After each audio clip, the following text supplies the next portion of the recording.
Mintu, radar অকেজো থাকায় কক্সবাজার আবহাওয়া বিভাগ আগামী দুদিনের মধ্যে বঙ্গোপসাগরে লঘুচাপ ও পরে সেটি নিম্নচাপ বা ঘূর্ণিঝড়ে রূপান্তরের সম্ভাবনা নিয়ে কি বলছে এবং এই পূর্বাভাসের তথ্য তারা কিভাবে দিচ্ছেন?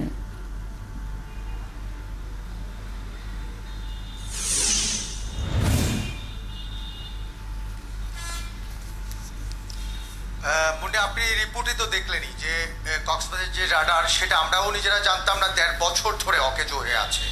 অর্থাৎ কক্সবাজার এলাকার 40 কিলোমিটার জোরে এই যে আবহাওয়ার পরিস্থিতিটা পর্যবেক্ষণটা দিতে পারত এই রাডার, এবং 200 কোটি টাকা খরচ করে প্রায় 17 বছর আগে এটা স্থাপিত হয়েছিল কক্সবাজারের উপকূলীয় এলাকা ভৌগোলিক অবস্থার উপর ভিত্তি করে।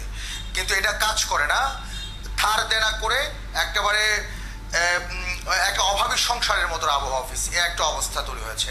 তারা হচ্ছে বিভিন্ন তথ্য নিয়ে এই ভারত থেকে তথ্য নিয়ে বা বিমানবন্দর বিমান বাহিনীর যে রাডার আছে সেখান থেকে তথ্য নিয়ে বা আন্দাজের উপরে আপনি ভাবতে পারেন যে সনাতনী পদ্ধতি যেটা বলা হয় যে আকাশ থেকে তারা এখন কক্সবাজারের আবহাওয়া নির্ণয় করে, এবং সে একটা অবস্থার মধ্যে আছে। তারপরেও তিনি আবহাওয়াবিদ যেটা বলছেন মোটামুটিভাবে তারা চালিয়ে নিতে পারছেন।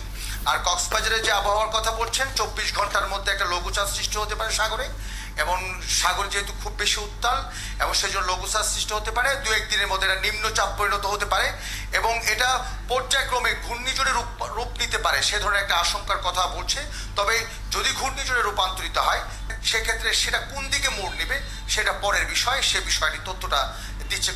যদিও বা আমার কাছে দেওয়া যে তথ্যটা আপনাকে দিচ্ছি সেটা কক্সবাজার আবহাওয়া অফিসের নয়, এটা ঢাকা থেকে যে তথ্য দিচ্ছে আবহাওয়াবিদরা সেই কথাই বলছে।